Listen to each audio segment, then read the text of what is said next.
Hi friends, எப்படி இருக்கீங்க? ரொம்ப நாள் கழித்து தான் நான் ரொம்ப வீடியோ போடுறேன்னு நினைக்கிறேன். சாரி ஃப்ரெண்ட்ஸ், என்ன பண்ணுறது, ரொம்ப கமிட்மெண்ட் இருக்குது ஃப்ரெண்ட்ஸ், அதனால் போட முடியல. நீங்கள் எல்லாருமே நல்லா இருப்பீங்க நான் நம்புகிறேன், கடவுள்கிட்டே வேண்டிக்கிறேன். இன்றைக்கி ஒரு ஹவுஸ் ஒய்ஃப் பற்றி ஒரு குட்டி ஸ்டோரி. ஒரு ஜாயிண்ட் ஃபேமிலி, ஒரு சிட்டியில் ஒரு ஜாயிண்ட் ஃபேமிலி. இப்போல்லாம் நம்ம ஜாயிண்ட் ஃபேமிலினால் என்ன சொல்கிறாங்க, ஹஸ்பண்ட் அண்ட் ஒய்ஃப், பசங்க, இதுதான் ஜாயிண்ட் ஃபேமிலி நம்புகிறாங்க. அது இல்லை. ஜாயிண்ட் ஃபேமிலினா இப்போ நம்ம பார்ப்போம், அதுதான் உண்மையான ஜாயிண்ட் ஃபேமிலி. நிறைய டிஃபிகல்ட்டிஸ் ஒவ்வொரு நாளும் எல்லா விஷயத்தையும் ஒரு ஹவுஸ் ஒய்ஃபாக இருந்தால் ஃபேஸ் பண்ண தான் செய்வாங்க, ஃபேஸ் பண்ணுறாங்க. அது ஹவுஸ் ஒய்ஃபாக இருக்க எல்லாருக்குமே அது தெரியும். நிறைய டிஃபிகல்ட்டி அவங்க ஃபேஸ் பண்ணுறாங்க. சில பேர் டிஃபிகல்ட்டினே என்னன்னே தெரில, அவங்க பேசுகிறதே எனக்கு கஷ்டம், அது டிஃபிகல்ட்டி அப்படின்னு நினச்சிக்கிறாங்க.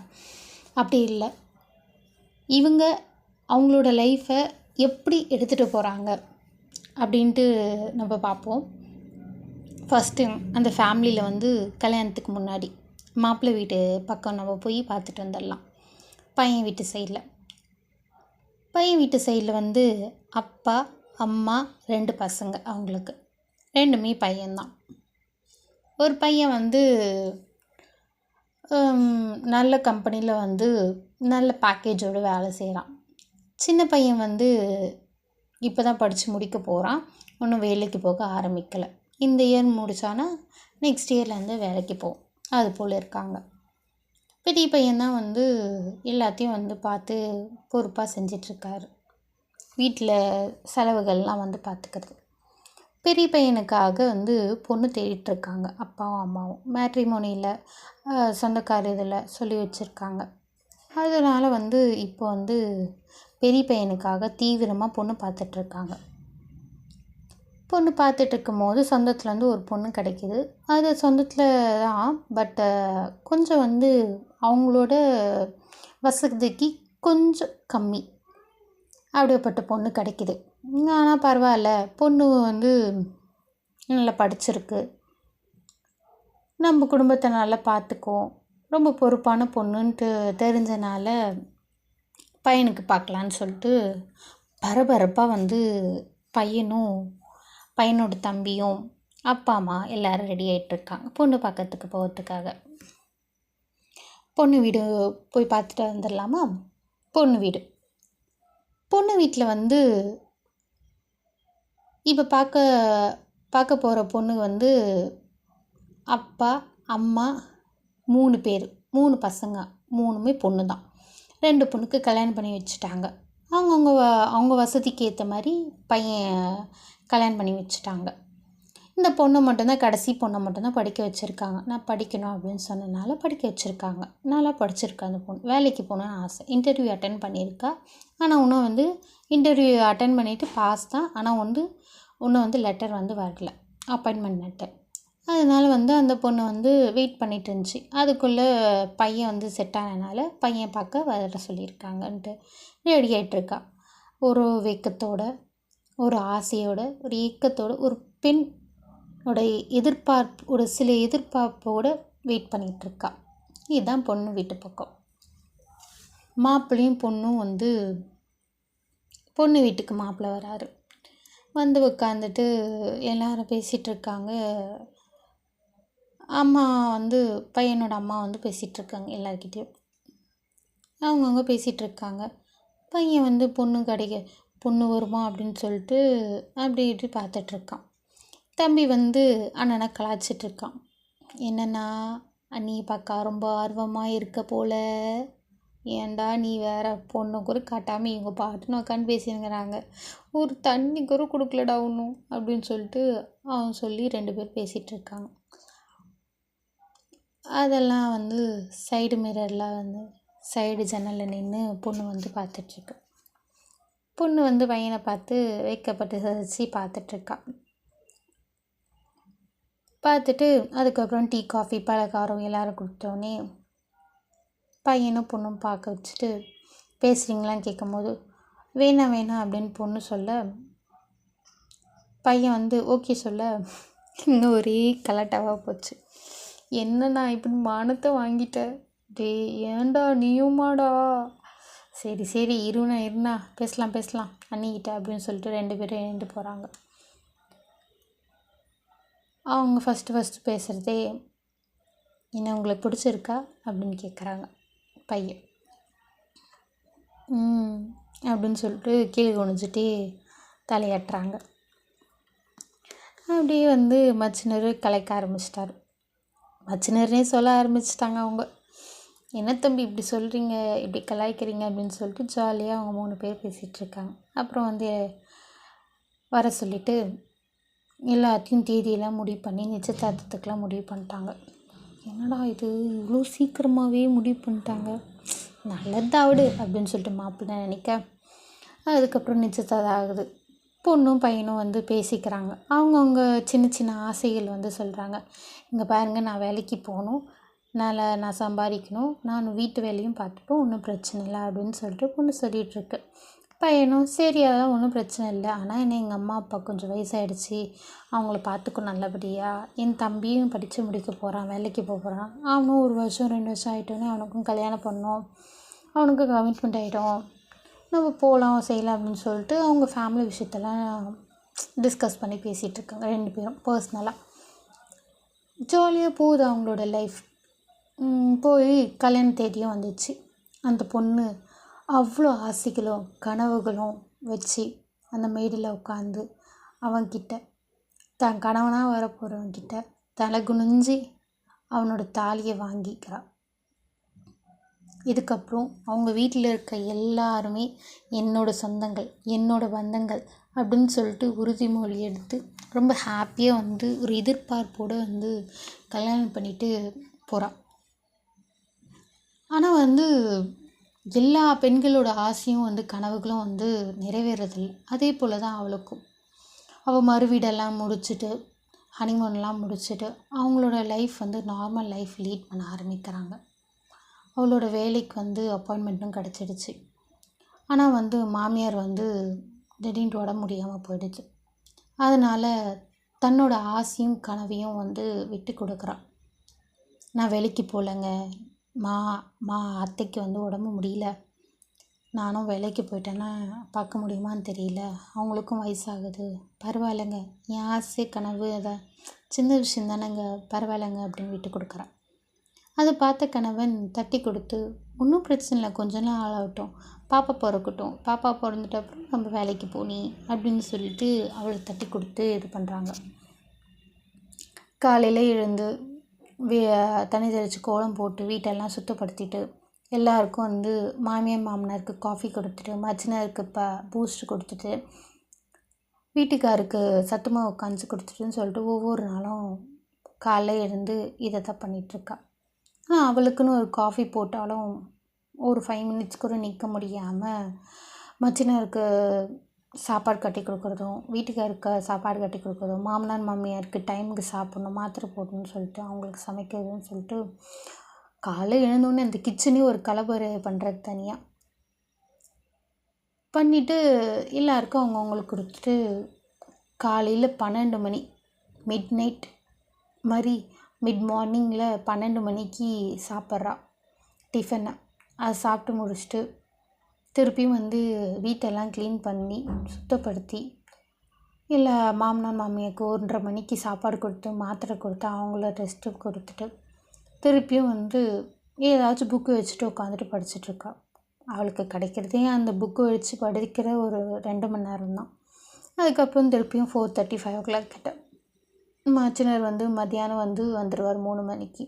அவருக்கு ஸ்நாக்ஸ் கொடுத்துட்டு டீ காஃபி 4:30க்கு மாமனார் மாமியாருக்கெலாம் கொடுத்துட்டு அவங்க ஒரு கிளாஸ் காஃபி கொடுக்கலான்னு பார்த்தா அதுக்குள்ளே நைட்டு டின்னருக்கு என்ன ரெடி பண்ணுறதுன்னு யோசிச்சு நைட்டு டின்னர் பற்றி யோசிச்சு ரெடி பண்ணுறதும் அப்படின்னு சொல்லி நாட்கள் போகுது. மண்டே டு ஃப்ரைடே வரைக்கும் அவங்க நாட்கள் இப்படி தான் போகுது.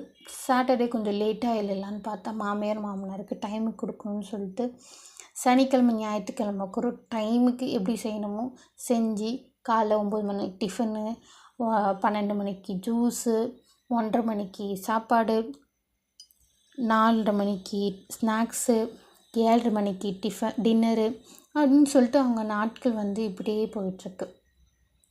கிட்டத்தட்ட அவங்க கல்யாணம் ஆகி 6 மாதம் முடிய போகிற டைமில் திடீர்னு மயக்கம் போட்டு விழுறாங்க.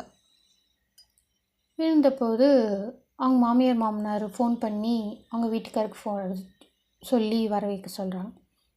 அவங்க ஆஃபீஸ்லேருந்து வராங்க அடிச்சு பிடிச்சி. அதுக்குள்ளே மாமியார் மாமனார் ஆட்டோ பிடிச்சி கூட்டிகிட்டு போய் ஹாஸ்பிட்டலில் போய் என்ன ஏதுன்னு பார்த்துட்டு வராங்க. நல்ல விஷயந்தான்டா தம்பி, என்ன லீவ் போட்டு வந்துட்டியா? அப்படியே பொண்டாட்டினா அப்படியே வந்துடுவியே. இல்லைம்மா. சரி விடு, நல்ல விஷயந்தான். என் மருமக உண்டாக்கியிருக்கா, நல்ல விஷயம். அவளுக்கு ஏதாச்சும் வேணும்னா கேட்டு வாங்கி கொடு. அளவோடு நின்று அடிக்கடிக்கு வாங்கக்கூடாது, வெளியே சாப்பிடக்கூடாது அப்படின்னு சொல்கிறாங்க. அவளும் அதெல்லாம் வந்து கேட்டுட்டா இருக்கா, ரூமில் உட்காந்துட்ருக்கா, ரெஸ்ட் எடுத்துகிட்டு இருக்கா. அப்படி போகுது. அவளோட ப்ரெக்னென்சி ஸ்டார்ட் ஆகுது. அவங்க 2 பேரும் வந்து ரொம்ப ஹாப்பியாக இருக்காங்க, நமக்குன்னு ஒரு பாப்பா வரப்போகுது அப்படின்னு சொல்லிட்டு. அவங்க நாட்கள் இப்படியே போகுது. அவளுக்கும் ஒரு பெண் குழந்தை பிறக்குது. மச்சினரும் வந்து காலேஜை முடிச்சிட்டாரு, வேலைக்கு ஜாயின் ஆக போகிறாரு. பாப்பாவும் பிறந்துச்சு. ஆனாலும் ப்ரெக்னென்சி டைம்லேயும் கூட அவள் தான் எல்லா வேலையும் செய்யணும். மாமியார் மாமனாருக்கு முடியாது, வயசானவங்கன்னு சொல்லிட்டு அவள் தான் எல்லாத்தையும் செஞ்சுக்கிறாள். அவளோட நாட்கள் இப்படியே போகுது. அவங்க அம்மா வீட்டில் வந்து போய் குழந்தைய வந்து ஒரு 3 மாதம்னா பார்த்துக்கலாம் அப்படின்னு சொல்லிட்டு அவங்க அம்மா வீட்டுக்கு போனால் அதுவும் முடியல. மாமியார் மாமனார் பார்த்துக்கணும், குழந்தையும் பார்த்துக்கிட்டு அவங்க மாமியார் வீட்டுக்கே வந்துட்டாங்க, அம்மா வீட்டுக்கு போகாமல். இல்லைம்மா, எங்கள் மாமியாரால் முடியாது, அவங்களால செய்ய முடியாது, டைமுக்கு சாப்பிட்ணும் அப்படின்னு சொல்லிட்டு வந்துடுறா. வந்துட்டு கை குழந்தையும் பார்த்துக்கிட்டு பச்சை உடம்பாக இருந்துக்கிட்டு எல்லா வேலையும் செஞ்சுட்டு. ஆனால் வந்து பாருங்களேன், மாமியார் அப்போ கூட உதவி பண்ணணும்னு நினைக்கல. அவங்க வீட்டுக்காராச்சும் வேலைக்கு ஆள் வச்சுக்கலாமான்னு இல்லைங்க, இருக்கிற வருமானத்தில் அவனுக்கு கல்யாணம் பண்ண அடுத்த வருஷம் பொண்ணு பார்க்க ஆரம்பித்தா எப்போ நடக்கும்னு தெரியாது, அது சேர்த்து வைக்கணும் அப்படின்னு சொல்லிட்டு வேணான்னு சொல்லிட்டா. கடினப்பட்டால் தன்னோட உடம்பு வருத்திக்கிட்டே குழந்தையும் பார்த்துக்கிட்டு வீட்டில் இருக்கவங்க எல்லாருமே பார்த்துக்கிட்டு அவ்வளோ நாட்கள் போயிட்டுருக்கு. ஓரளவுக்கு குழந்தை வந்து வளர ஆரம்பிச்சிச்சு. ஒரு சின்ன அவளோட ஹாப்பி மூமெண்ட்னால் அந்த புக்கு படிக்கிற அந்த 2 மணி நேரம், அது கூட இல்லாமல் குழந்தைய பார்த்துக்கிறதுக்கே வந்து முழு நேரம் ஆகிடுது. அவளை பார்த்துக்கிட்டு அவளுக்கு சாப்பாடு ஓடுறது, அவளுக்கு டைமுக்கு பண்ணுறது, மாமியார் மாமனார் பார்த்துக்குது, வீட்டுக்காரை பார்த்துக்கிறது, மச்சினாரை பார்த்துக்குதுன்னு சொல்லிட்டு அவளோட டைமிங் போயிட்டே இருக்குது. ஒரு நாள் அவள் கிச்சனை பார்த்துட்டு அந்த கேஸை பார்த்துட்டு அடுப்படியை பார்த்துட்டே நின்றுட்டுருக்கா ஒரு நாள். அதை பார்த்து மாமியார், என்ன ஆச்சுமா, ஏன் அடுப்பை பார்த்துட்ருக்க? இல்லை அத்தை, நான் யோசிச்சுட்டே இருந்தேன். என்ன யோசிக்கிற? இல்லை, என்னைக்கு எனக்காக நான் வந்து சமைச்சு சாப்பிட்டேன் அப்படின்னு சொல்லிட்டு எனக்கு பிடிச்சது ஏதாவது சாப்பிடணுன்னு ஆசையாக இருக்குது, ஆனால் எனக்கு என்ன பிடிக்கும் அப்படின்னு தெரில அத்தை அப்படின்னு சொல்லும்போது அவங்க மாமியார் சிரிக்கிறாங்க. என்னடா பண்ணுறது, நம்ம ஒரு கல்யாணம் ஆகி வந்துட்டாலே வந்து பசங்க, மாமியார் மாமனார், அவங்க வீட்டுக்காரு அப்படின்னு சொல்லி எல்லாருக்கும் பிடிச்சது நம்மளுக்கு ஞாபகம் இருக்கும், எல்லாருக்கும் செஞ்சு கொடுப்போம். ஆனால் நமக்குன்னு எதுவும் செஞ்சுக்க மாட்டோம். நானும் அப்படி தான் இருந்தேன். நீயாச்சும் பரவாயில்ல, நான் எதுவும் உங்ககிட்ட சொல்கிறதில்ல, நீயே எல்லாமே செஞ்சிடுற. ஆனால் என் மாமியார் இருக்காங்களே, உங்கள் வீட்டுக்கார் பாட்டி, அவங்களாம் வந்து நான் எது செஞ்சாலும் கூட சொல்லுவாங்க. நான் எது செஞ்சாலும் சாப்பிட்டு நல்லா வக்கனையாக 10 இட்லி கூட சாப்பிட்டு நல்லாவே இல்லை குழம்புன்னு சொல்லுவாங்க. ஆனால் அவங்க மாமனார் பரவாயில்ல, உன்னை எதுவும் சொல்கிறதில்ல, எனக்கும் ஒரு பிரச்சனையும் இல்லை, எங்கள் எல்லாருக்குமே வந்து உன் சமையல் பிடிச்சிடுச்சு, அதனால் நாங்கள் எதுவும் சொல்கிறதில்ல அப்படின்னு சொல்லும் போது எல்லா பொண்ணுங்களோட நிலைமையும் தானே அத்தை. ஆமாண்டா, அது என்ன பண்ணுறது, ஒன்றும் பண்ண முடியாது. சரி விடு. சரிங்க அத்தை, மச்சினரும் வேலைக்கு போக ஆரம்பிச்சிட்டாரு, அவரும் நல்லா சம்பாதிக்கிறாரு. பொண்ணு பார்க்கணும். பொண்ணு தெரிஞ்ச பொண்ணுக்கிட்ட யாருக்கையாவது புரோக்கர்கிட்ட சொல்கிறீங்களா அப்படின்னு கேட்கும்போது, ஆமாண்டா பார்க்கணும், அவனுக்கும் வந்து ஒரு கல்யாணம் பண்ணி வைக்கணும், இன்னொரு மருமகன் வந்தால் உனக்கும் கொஞ்சம் ஃப்ரீயாக ஆகும்னு நினைக்கிறேன், நீயும் கொஞ்சம் ரிலாக்ஸ் பண்ணிப்ப, பாப்பாவும் ரொம்ப படுத்துறாள், என்னாலும் பார்த்துக்க முடியல, உடம்பு முடியல அப்படின்னு சொல்லிட்டு ரொம்ப பாசிட்டிவாக மாமியார் மாமனார் மருமகளும் பேசிகிட்ருக்காங்க. அதுக்கப்புறம் பொண்ணு பார்க்க ஆரம்பிக்கிறாங்க. மச்சினனுக்கு ஒரு பொண்ணு செட் ஆகுது. அந்த பொண்ணு நல்ல வேலைக்கு போகுது, நல்லா சம்பாதிக்குது, இவரும் சம்பாதிக்காரு. ஸோ ஜாதகம்லாம் செட் ஆச்சு, பொண்ணு மாப்பிள்ளை பிடிச்சிச்சு, அவங்களுக்கு கல்யாணம் பண்ணி வைக்கிறாங்க. எல்லாமே வந்து பெரிய பையன்தான் பார்த்து செஞ்சு எல்லாமே செய்கிறாங்க. ஆனால் நீ காசு பிச்சிடும் வச்சு, நீ என் பையன் மாறுறா, எல்லாமே நான் தான் செய்வேன்னு சொல்லிட்டு எல்லாமே வந்து அண்ணாவே செய்கிறாங்க. எங்கள் காசுக்கு பார்த்துக்கலாண்டி, அதெல்லாம் ஒன்றும் பிரச்சனை இல்லை, லோன் போட்டிருக்கேன், வந்த உடனே எல்லாத்தையும் முடிச்சிடலாம். சரிங்க அப்படின்னு சொல்லிட்டு ஒய்ஃபும் புரிஞ்சுக்கிட்டு போயிட்டாங்க. கல்யாணம் வேலை நடக்குது. பொண்ணு மாப்பிள்ளையும் அவங்களோட எதிர்பார்ப்போட கல்யாணமாக பண்ணுறாங்க. மேடையில் உட்காடுறாங்க. கல்யாணம் முடியுது. அவங்களுக்கு ஹனிமூனு அப்படி இப்படின்னு எல்லாமே செட் ஆகி அவங்களுக்கு செட்டில் ஆகி ஒரு மாதம் முடிஞ்சிருச்சு. எல்லாமே வீட்டுக்கு வந்துடுறாங்க. மச்சினர் ஒய்ஃபும் வந்து இருக்காங்க எப்பவும் போல். ஆனால் பெரிய மருமகளுக்கு எப்பவும் போல் எல்லா வேலைக்கும் செஞ்சிட்ருக்காங்க. சின்ன மருமக வந்து எழுந்து வந்து அவங்க வந்து ஹெல்ப் பண்ணுறாங்க. ஹெல்ப் பண்ணிவிட்டு எல்லாத்தையும் கட்டிட்டு டிஃபன் பாக்ஸ் கட்டிவிட்டு அவங்களும் வேலைக்கு கிளம்பி போயிடுறாங்க. சின்ன மருமக சனிக்கிழமை ஞாயிற்றுக்கிழமைனா வந்து கொஞ்சம் வந்து ஆஃபீஸ்க்கு போகக்கூடாதுல்ல, லீவ் இல்லையா, அதனால் வந்து கொஞ்சம் லேட்டாக எழுவாங்க. எழுந்து ஃபஸ்ட்டு வெளியே வராங்க.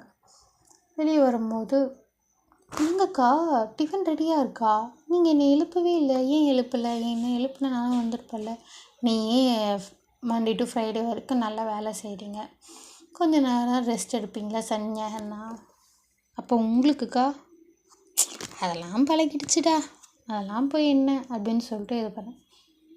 இதெல்லாம் பார்த்து சின்ன மருமக அவங்க வீட்டுக்காரர்கிட்ட போய் சொல்கிறான், ஏங்க உங்கள் அண்ணி இப்படி வேலை செய்கிறாங்க, நீங்களும் எதுவும் செய்ய மாட்டீங்க, என்னையும் வந்து நானும் டைம்க்கு என்னை எழுப்பி விட்ருங்க, சாட்டர்டே சண்டே கூட பரவாயில்லைங்க, அப்புறம் மத்தியானம் தூங்கிக்கிறேன் அப்படின்னு சொல்லிட்டு மச்சினர் ஓகேடா தேங்க்ஸ்டா, எங்கள் அண்ணி இவ்வளோ கஷ்டப்படுறாங்க, நானும் ரொம்ப ஃபீல் பண்ணியிருக்கேன், வேலைக்கு ஆள் வைக்கலான்னு சொன்னால் எங்கள் அண்ணன் திட்டுறான், எங்கள் அண்ணி திட்டுறாங்க, நீயாச்சும் பார்த்துக்கோ அப்படின்னு சொல்கிறாங்க.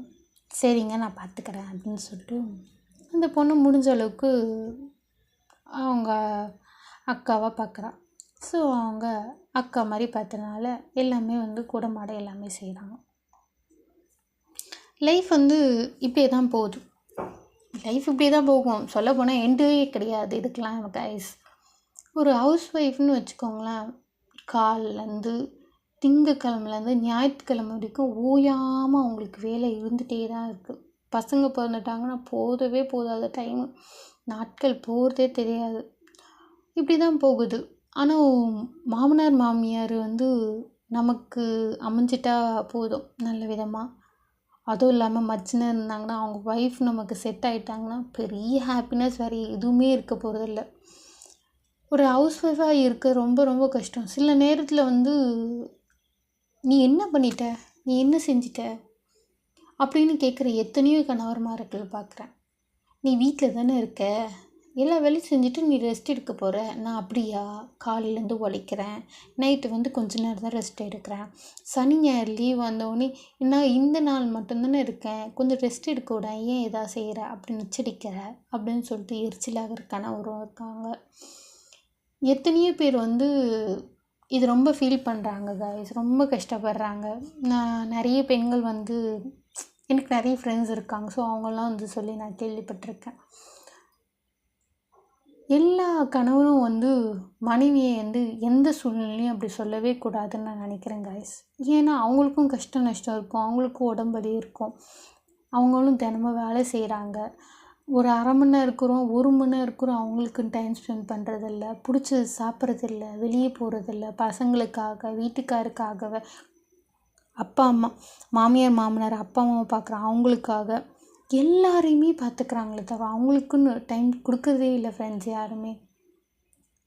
அப்படி யாராச்சும் இருந்தீங்கன்னா ப்ளீஸ் ரொம்ப ரிக்வெஸ்ட்டாக கேட்குறேன். ஹவுஸ் ஒய்ஃபுன்றது சாதாரண இல்லை ஃப்ரெண்ட்ஸ். அது ரொம்ப ரொம்ப டிஃபிகல்ட்டான ஜாப் தான். அதுவும் ஒரு ஜாப் மாதிரி தான். அவங்களையும் கன்சிடர் பண்ணுங்கள், அவங்களுக்கும் மரியாதை கொடுங்க, அவங்களையும் அக்கறையாக பார்த்துக்கோங்க. அவங்களுக்கு நீங்கள் எதுவுமே செய்யலைன்னா கூட பரவாயில்ல, ஒரு சப்போர்ட்டிவாக ஒன்றும் இல்லைடா உனக்கு உடம்பு வலிக்குதா, நான் தைலம் வாங்கி வந்து கொடுக்குறேன், தேய்ச்சி விட்றேன், கை கால் பிடிச்சி விட்றேன் அப்படின்னு கொஞ்சம் ஆறுதலாக பேசி பாருங்களேன். அவங்க உங்கள் மேலே ரொம்ப உயிரே வச்சுருப்பாங்க. இல்லைனாலும் உயிரே தான் வச்சுருக்காங்க. ஏன்னா எல்லா பெண்களும் கணவனை ஒரு பார்ட்னராக மட்டும் நினைக்கிறது கிடையாது, ஒரு சோல்மேட்டாக நினைக்கிறாங்க. ப்ளீஸ் ஃப்ரெண்ட்ஸ் சப்போர்ட்டிவாக இருங்க, ஹாப்பியாக இருங்க, ஜாயின்ட் ஃபேமிலியாக இருங்க. இதுதான் என்னோடய கருத்து. உங்களுக்கும் ஏதாச்சும் கருத்து இருந்தால் என்கிட்ட சொல்லுங்கள். Bye bye friends.